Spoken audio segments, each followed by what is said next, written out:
गंदगी है in short, तब तक नींद की समस्या रहेगी। बाकी ये जब सफाई हो जाएगी तब गहरी नींद आएगी। शुगर है तो क्या केला खाना चाहिए? देखो, बार बार हमने बताया है कितनी बार, और इस सवाल के जवाब में भी, कि जब तक रोग को हटाना है, शुगर हटाना है, कोई भी रोग हटाना है, तब खाने के लिए क्यों आप सोचते हो? हाँ, साफ शब्दों में हम कहते हैं जब तक रोगों को हटाना है, डालना बंद, निकालना चालू। और फिर भी ये खा सकते हैं, ये खा सकते हैं, ये खा सकते हैं, खा खा खा खा में पड़े हैं, खा खा कर तो सब कुछ खत्म कर दिया। अभी भी ये खा सकते हैं, ये खा सकते हैं। तब मैं कहता हूं कि आपको खाना ही है तो जो भी आपको खाना है खाओ, लेकिन मेरा सर मत खाओ। क्या बना रखा है, एक खा सकते हैं, एक खा सकते हैं, एक खा सकते हैं। क्या कहते हैं भाई, सफाई सफाई सफाई किसको कहते हैं? सफाई करते हैं और डालते रहते हैं, कुछ भी नहीं डालना है और नहीं रहा जाता तब एक क्लींसिंग जूस ले लीजिए, टॉक्सिक जूस, सफाई करने वाला। हाँ, तो जब तक सफाई चलती है, जब तक आपका रोग नहीं जाता, तब तक खाने की बात ही मत कीजिए। हाँ, खा खा कर ही खत्म कर दिया है सब कुछ।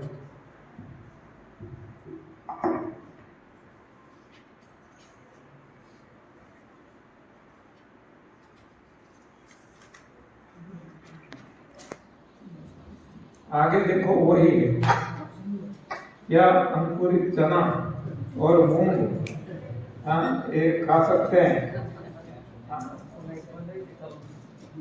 आपको बताया गया कि जब खाना है, ये तो सफाई है, तब तो सफाई के दौरान तो जहां तक हो सके कुछ भी नहीं खाना है, लेकिन जब खाना भी है तभी, ये तो पक्षियों का आहार है, चने हैं, अंकुरित कोई भी अनाज है, दालें हैं, मिलेट हैं, तो इसको तो कोई भी रूप में नहीं खाना है, कोई भी फॉर्म में नहीं खाना है, चाहे अंकुरित हो चाहे कोई भी फॉर्म में हो, तो ये हमारा भोजन नहीं है, तो इसको नहीं खाना। और ये बार बार आपको बताया गया है, फिर भी घुमा घुमा कर पूछा जाता है। बहु जूम करो मत।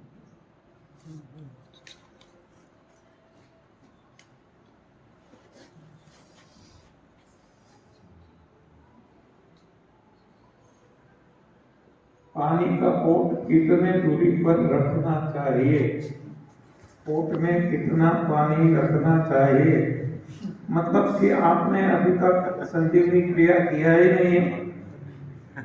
किया होता तो तुरंत सवाल उठता। और यहाँ से भी आपको बताया गया पहले दिन से ही कि कोई भी सवाल है संजीवनी के बारे में तो पूछिए। और यहाँ ये भी आपको बताया गया था कि यहाँ पंड्या जी है, सुरेश जी है, अनंती माँ है, और भी पुराने अनुभवी साधक है, किसी से भी आप पूछ लीजिए। तो अब तो सेमिनार खत्म होने को, उस वक्त ऐसे सवाल आते हैं। तो पानी का पोट कितने दूरी पर रखना चाहिए? तो इसके लिए वो दिया है, नली जो ट्यूब है 6 फीट की, 5 फीट ऊपर रखना है, ये सब कुछ आपको समझाया गया। और वैसे भी कहें तो it's a matter of common sense.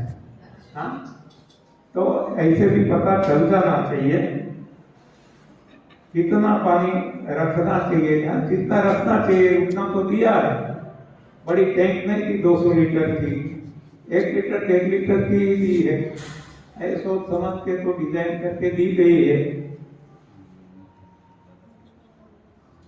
कितने देर तक पानी एक रखना चाहिए, कितने देर तक रख सको अच्छा है, जितना लंबा समय तक, क्योंकि वो पिघालेगा मल को, निकालेगा तोड़ के।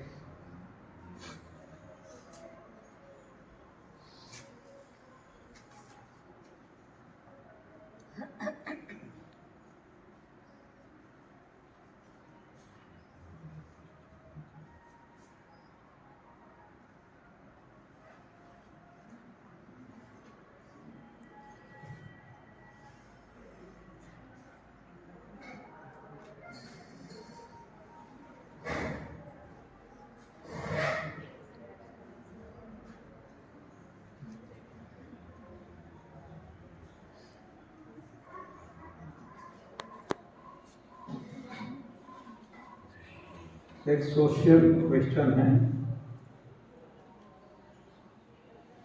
अगर कोई बच्चा गलत दिशा में जा रहा है और लोगों को भी गलत दिशा दिखा रहा है और समझ या तो समझ उस बच्चे की शिकायत उसके माँ बाप को करता है, तो उन माँ बाप को उस बच्चे को समझाना चाहिए या उसकी गलतियों को दुनिया के सामने छिपना चाहिए और सबके सामने ना सही पीछे से उसके साथ उसको साथ देना चाहिए। आपके इस मामले में क्या राय है? बच्चा गलत दिशा में जा रहा है, जब हमें ऐसा लगता है तो हमारी फर्ज है कि हमें उसको सही क्या है गलत क्या है ये समझाने की कोशिश करें। लेकिन हमारे समझाने से वो समझ जाएगा ऐसा भी नहीं मानना चाहिए। हमारी बात इतनी है कि हमें ये सही लगता है ये गलत लगता है, बाकी उन पर छोड़ देना चाहिए, ऐसा मैं मानता हूँ। किसी पे कब्जा करना, हमारा वो जमाना, हाँ हम जो चाहे वो ही सही है, हम मानते हैं वो ही सही है, ऐसा बच्चे पे जोर देना वो भी मैं गलत समझता हूँ। क्योंकि सच या झूठ सही में क्या है किसी को पता नहीं। मेरे लिए जो सच है आपके लिए झूठ हो सकता है और मेरे लिए झूठ आपके लिए सच हो सकता है। हाँ, हर किसी के लिए अलग अलग ये सच झूठ की डेफिनेशन व्याख्या हो सकती है। हाँ, एक पिक्चर का भी वो गीत है ना, पप्पा कहते हैं बड़ा नाम करेगा बेटा हमारा, ऐसा काम करेगा मगर यारो कोई न जाने मेरी मंजिल है कहाँ। पप्पा कहते हैं, हाँ, क्योंकि पप्पा अपने हिसाब से कहता है। पप्पा को लगता है कि पैसा कमाना है, गाड़ी बंगला कार नौकर चाकर और नाम कमाना है, पद पैसा प्रतिष्ठा परिवार समाज में तो ही कोई हमारा नाम होगा। तो इस हिसाब से पापा बच्चे को, क्योंकि पापा को ये सब लगता है तो उसके लिए वो दबाव डालेगा। लेकिन बच्चे को उसकी क्या मर्जी है, उसका जन्म क्यों हुआ है, उनके पास से भगवान क्या लेना चाहते हैं, हाँ वो तो बच्चे को ही पता है। तो अंत में ये भी बताया है कि उनको प्रकृति की गोद में खेलना अच्छा लगता है। तो ये सही या गलत, सच या झूठ, ये सापेक्ष है, निरपेक्ष नहीं। एक कंपेरिटिवली जो कहें सापेक्ष निरपेक्ष, आपको पता होगा। तो हमें जो ठीक लगे ये हमें बताना है, इतनी हमारी फर्ज है। बाकी हर कोई अपने अपने यूनिक है। भगवान ने हर किसी को यूनिक बनाया। हर किसी के पास से कुछ काम लेने के लिए भगवान ने भेजा। हमें लगता है कि रावण खराब है, लेकिन रावण को ऐसा कभी नहीं लगा, और यदि ऐसा लगा होता तो वो ऐसा करता भी नहीं। कोई आदमी खून करता है तब उसको ऐसा नहीं लगता कि मैं गलत कर रहा हूं। उस वक्त उसको ऐसा लगता है कि यही मेरे लिए सच है। यदि मैं उनको नहीं मार दूंगा तो वो मुझे मार देगा।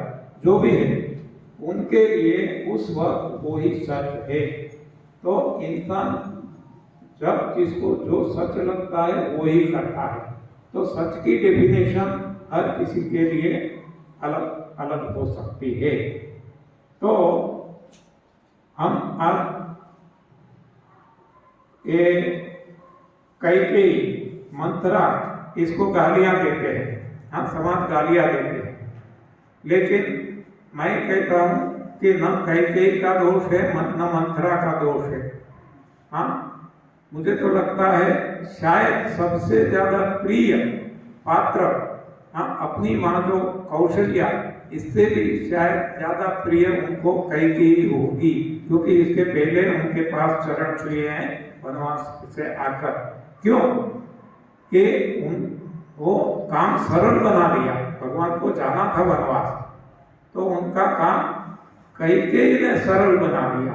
और कैकेयी ने कब बनाया? जब मंत्रा ने इसकी मति को घुमा दिया। तो ये किसने किया? न मंत्रा कर सकती है न कैकेयी कर सकती है। मंत्रा का सोच किसने बदल दी?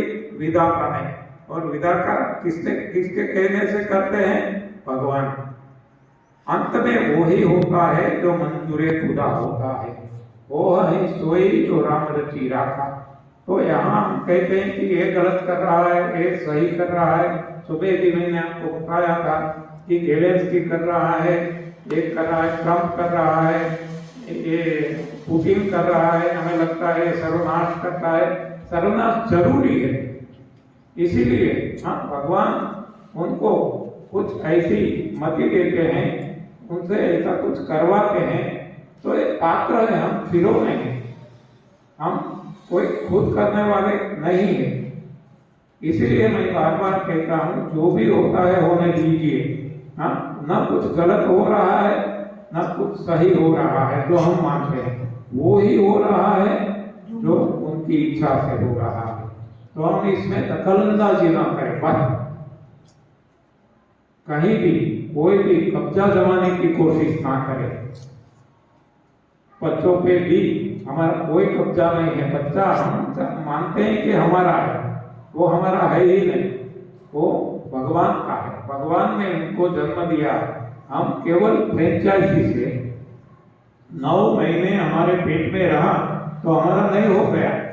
हाँ, 9 महीना कोई हमारे घर में रहता है तो वो मकान उनका नहीं हो जाता है, तो किराए का रहता है तो हाँ, तो बच्चा हमारा नहीं हो जाता। ये हम आधिपत्य जमा देते हैं कि नहीं ये मेरा है, मेरे कहने से ही उनको करना है, मेरी मर्जी से ही चलना है। नहीं, बिल्कुल नहीं, उनकी अपनी मर्जी। हाँ, तो ऐसी सोच जो कुछ हमारी है वो गलत है, इसमें से हमें बाहर आना है। आपने इससे पहले वाली क्लास में एक बात कही थी कि एनडीएस प्रचारक जो फीस वसूल करते हैं, और आपने ये भी बोला था कि और भी ज़्यादा फीस वसूल करनी चाहिए। तो आपने आज तक किसी से कोई भी फीस वसूल क्यों नहीं की? अच्छा सवाल है। हाँ, अभी अभी मैंने बताया ये मेरी मर्जी। मुझे पूछने वाले आप कौन होते हैं? ये मेरी मर्जी है। हाँ, बार बार मैं कहता हूं अपनी मर्जी है, हम अपनी मर्जी के मालिक हैं। और मुझे जरूरत नहीं थी, मुझे जरूरत होती मैंने भी वसूली की होती, क्योंकि भगवान ने, देखो बात निकली है बता दूं, मैं बार बार वही कहता हूं, भगवान ने हमें ड्यूटी दी है, हर किसी को, मुझे, आपको, सभी को। ये रावण, मंत्रा, कैकेयी, कौशल्या, जो भी पात्र कहते हैं, सभी के लिए बात सभी समय में एक ही है। ड्यूटी देने वाला वो है, करवाने वाला वो है, हमें केवल नाचना है कठपुतली की तरह। तो मेरे लिए ये हुआ कि मुझे, मैं तो छोटे से गांव का, एकदम छोटा गांव, आज भी मेरा गांव छोटा है, हाँ, 1,500 की आबादी का गांव है। और किसान के घर मेरा जन्म हुआ, गरीब परिवार। उस वक्त पढ़ाई की कोई सुविधा नहीं थी। हाँ, 80 साल पहले की गुजरात की बात करता हूँ, और उसमें भी हमारा जो इकोनॉमिकल बैकवर्ड आज भी कहा जाता है, अमरेली डिस्ट्रिक्ट, और इसमें भी हमारा गांव इकोनॉमिकल बैकवर्ड उस वक्त भी था। आज तो कुछ ठीक है। तो फिर भी ईश्वर की मर्जी होगी तो मैंने बी इलेक्ट्रिकल कैसे भी पास कर लिया, इतना संघर्ष करके भी, और डिस्टिंक्शन के साथ पास हो गया। तो मुझे नौकरी भी तुरंत मिल गई। मेरे साथ जो पढ़ते थे उनको नौकरी नहीं मिली, तो कुछ अपने हिसाब से कुछ धंधा कर लिया, कुछ भी किया, प्राइवेट में गए। तो ये नौकरी के कारण, और दूसरा कि मैं मेरे परिवार में सबसे छोटा रहा, तो मेरी खास जिम्मेवारी भी नहीं रही और परिवार के प्रति, तो कुछ बचा पाया जो सैलरी थी। और बचा इसलिए पाया कि ना मुझे कोई शौक था, ना मेरी पत्नी को कोई भी, ना कभी होटल गए, ना कोई पिक्चर देखने गए, कोई भी, ना कपड़े का, ना कहने का, किसी का भी कोई शौक नहीं। तो हम कुछ बचा पाए। तो ये जो बची हुई रकम, इससे आज हमारा गुजारा चल रहा है, और हमारी ना इच्छा है ना आसक्ति है। ये भी भगवान की कृपा से एनडीएस मिल गया। ना दवाई का खर्चा है, ना और कोई खर्चा है। तो जो भी हमारी बचत है, इससे जो हमें मिलता है इन्वेस्ट किया हुआ, तो इससे हमारा गुजारा आराम से चल रहा है, और साथ में कोई इच्छा आसक्ति नहीं। इसलिए मुझे लेने की जरूरत नहीं है, और न लेता हूं। ये न लेने के पीछे एक कारण है। हाँ, बाकी मुझे यदि जरूरत होती, मान लो हमें संतान नहीं दिए, संतान होते, संतान को पढ़ाना, आज पढ़ाई कितनी महंगी है आप सभी को पता है। करोड़ से ज्यादा एक संतान को पढ़ाने में लग जाता है। तो यदि 2-3 संतान होते तो हमें भी गुजारा करने के लिए, संतान को पढ़ाने के लिए एनडीएस नहीं मिला होता, तो दवाइयों के लिए एक कुछ खर्चा तो हमें कैसे भी निकालना पड़ता। लेकिन ये सारी भगवान की मर्जी, भगवान की इच्छा, भगवान की कृपा है कि हमें जरूरत नहीं है, इसलिए मैंने चार्ज नहीं किया। और जो मैं बताता हूँ, आज बताया ऐसा नहीं, पहले से मैं बताता चला आया हूँ कि ये मेरा अनुभव का निचोड़ है। मैंने शुरू में ऐसी सेमिनार बहुत की, वो मुफ्त में की। हाँ, शुरुआत में जो सेमिनार करते थे मुफ्त में करते थे, मुफ्त में होती नहीं थी, पैसा तो कहीं ना कहीं से आता ही था। हाँ, कोई और देते थे। हाँ, इसको सब्सिडाइज करते थे जो भी और लोग दे देते थे। और ग्रुप होके दे देते थे 5-7 का कि हम खर्चा उठा लेते हैं, अब लेकिन लोगों से नहीं लेते थे। तो हमने देखा कि इसमें रेट ऑफ सक्सेस बहुत कम मिला, बहुत कम। और जब चार्ज करने लगे तो जितना ज्यादा चार्ज, इसमें रेट ऑफ सक्सेस हमें बहुत बढ़िया मिला, क्योंकि लोगों के मन में आज पैसा ही परमेश्वर है। आज ही बात हुई अहमदाबाद, वो कहते थे अहमदाबाद में पहले इतने सारे लोग आते थे, अब कोई नहीं आते थे, लोग पैसे के पीछे ही पागल है वो, क्योंकि पैसे की वैल्यू है लोगों के मन में। तो जब पैसा लेंगे ना तो समय से आएंगे, एक देख लेना, ये सब कुछ हमने देखा है, समय से आएंगे, ध्यान लगा कर सुनेंगे। क्यों? पैसा दिया है ना, वसूली करना है, ये भावना है मन में, जाने अनजाने में। तो ये ह्यूमन कैरेक्टरिस्टिक है। और केवल इतना नहीं, जो यहां से कहा जाएगा इसका पालन भी करेंगे, और उनको ही रिजल्ट मिलेगा। मन में वैल्यू है पैसा की, और पैसा की वैल्यू है तो समय से आते हैं, सुनते हैं, करते हैं, तो परिणाम मिलता है। तो जो सेमिनार करते हैं वो भी फ्रूटफुल रहता है, रेट ऑफ सक्सेस अच्छा मिलता है। और ज्यादा लीजिए, ऐसा मैं क्यों कहता हूं कि देखो यहां करेंगे तो एक वर्ग के लोग आएंगे, अब कुछ चार्ज करेंगे, दूसरे वर्ग के लोग आएंगे, ये पर्टिकुलर वर्ग के वो आगे आगे, मान लो हम 1000 रुपीज पर पे रखते हैं तो ये पूरा वर्ग बदल जाएगा। अरे लाख रुपया पर डे रखेंगे तो एक्टर एक्ट्रेस ऐसे लोग आएंगे। हाँ, क्यों इतना वो चलता है, ऐसे हाई फाई में वाईफाई में चलता है तो कुछ होगा। इस हिसाब से वो वर्ग बदलता जाएगा, और जो जितना ऊपर वाला वर्ग आएगा वो आप देख लेना। ये मेरा अनुभव मैं आपको सुनाता हूँ, किसी की वो नहीं है, आलोचना नहीं है, फेवरिज्म भी नहीं है। लेकिन मान लो कि एक अनिल अंबानी, हाँ, या तो मोदी जी, किसी का भी नाम ले लो, हाँ, वो आए और इनको फायदा हो गया तो उनके एक शब्द से सारी दुनिया में वो फैल जाएगा, और हम सारी जिंदगी हम बताते रहेंगे, हमारा कोई सुनने वाला नहीं होगा।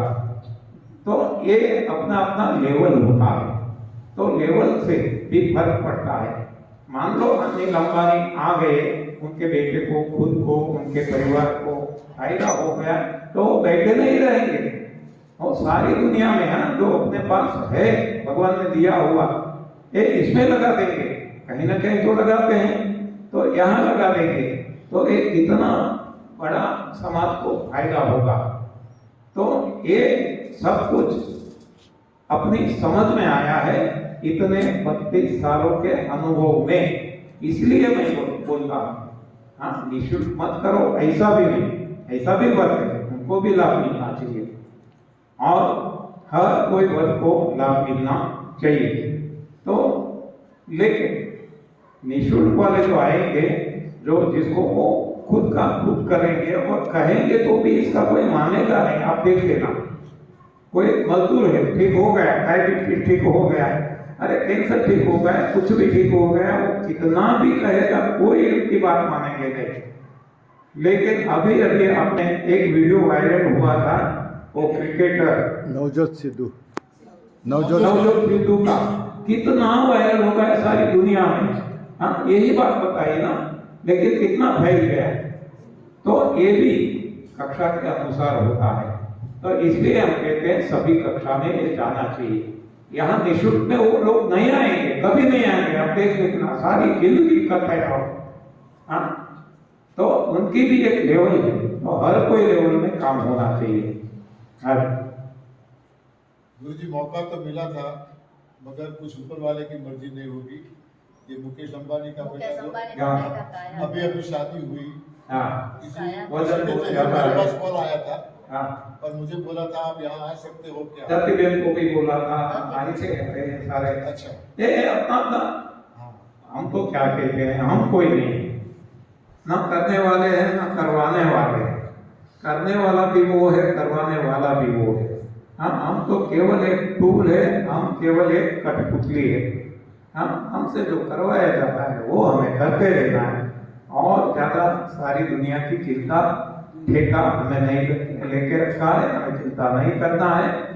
हमें हमसे जो करवाया जाता है वो करते रहना है बस। और कोई हमारे न बस में है, न हमारी ड्यूटी में भी है, और ना इसके लिए हमें कोई एफर्ट भी लेना है।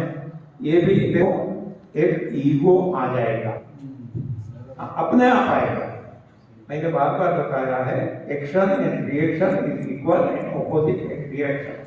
तब ऐसा लगेगा कि मैं निःशुल्क करवा रहा हूं, अपने आप एक ईगो आएगा, और ये ईगो आपको भी हर्ट करेगा, सामने वाले को भी हर्ट करेगा। इसका परिणाम वो दूरी पे भी मिलेगा देखने को। तो ये हम करते ही नहीं, ऐसा जब पाया जाएगा तो करवाया जाता है, वो हो रहा है। ये जब होगा तो अब हम कोई भी अपना ये मेरा है, ये मैं कर रहा हूं, ये अपने आप निकल जाएगा। और ये निकलेगा तभी सही सेवा होगी, बाकी भूल जाओ कि हम सेवा कर रहे हैं। ये सारी गलत फहमी में हम जी रहे हैं।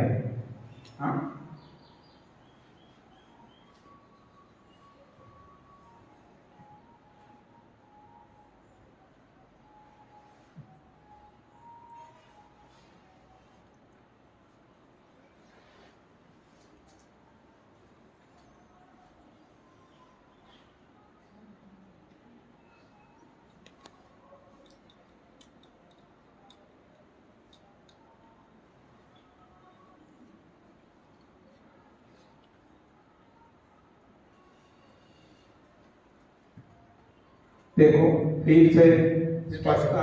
पीटा सवाल। हाँ हाँ हाँ, मैंने क्या बताया और आपने क्या सुना समझा? गुरुजी आपने बताया कि अगर बच्चा गलत राह पे चल रहा तो उसकी मर्जी, तो क्या उसकी उस गलती से भी उसके माँ बाप उतने ही गुनहगार है? देखो यहाँ आपने मेन जो बात है मैंने कही, वो या तो आप समझे नहीं, या तो इसमें लिखी नहीं। मैंने क्या बताया, हमारी ड्यूटी क्या है, हमें जो सही लगा वो हमें उसके ध्यान पे लाना है, ये यहाँ नहीं आया।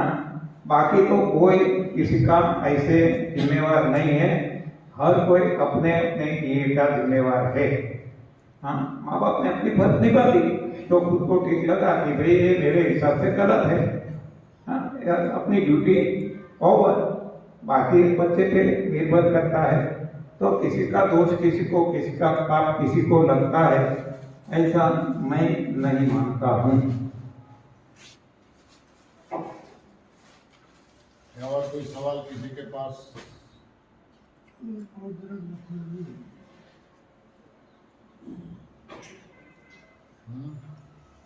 कोई सवाल? चलो बहुत अच्छी टीम है इस बार। सर आने वाले समय में शिविर कहाँ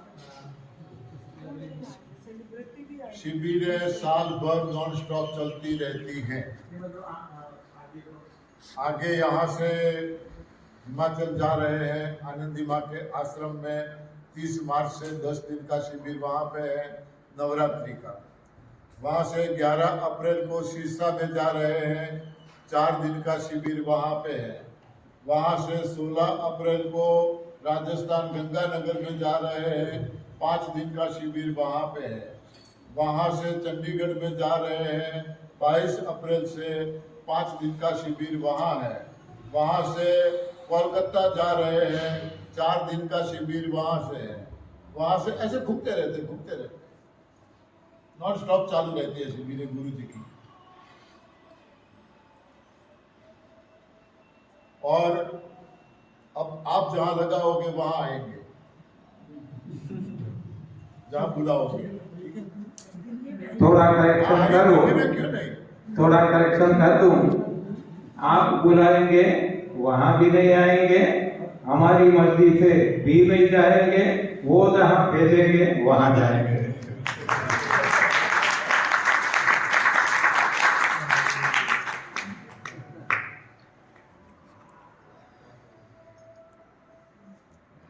मैं जब रिटायर्ड हुआ लोग मुझे पूछते थे